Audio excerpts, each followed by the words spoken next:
Hi guys, well right now I am addressing the higher handicappers out there, and a question that I've got for you is, what is it you do to invest in yourself so far as your golf's concerned?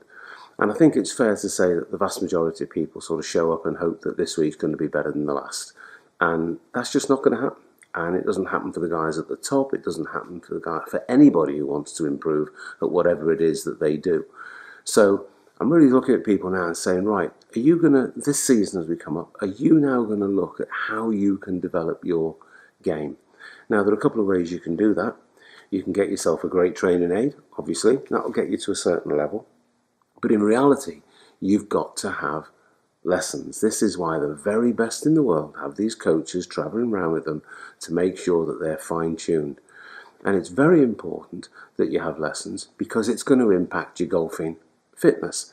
And importantly, it's going to give you a huge amount of pleasure when you see yourself achieving a level of improvement. Now you can say, well, how do I go about choosing a good coach? Well, in some cases it's trial and error for a lot of people. You see that at a tour level as well.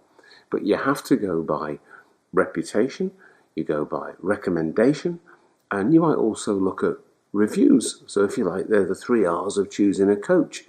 Now, one of the things that you need to look at is whether a coach suits you. And you're not going to find that out until you actually go and have some lessons. And I say this to people all the time. People come away and say, oh, I had a coach, he wasn't very good. What does not very good mean? Does it mean that the coach didn't suit you? Because that could be a perfectly good coach. But you've got to find the person that communicates effectively with you in order that you get the very best results.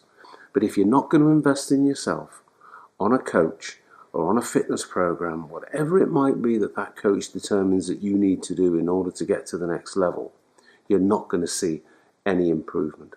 So the one thing I'd say to all of you is this weekend, have a little look, speak with some friends, see people who have seen some improvement if they're having lessons, and get yourself down to a coach and book a course of 3 or 4. Don't just allow one lesson to determine whether or not it's been a success.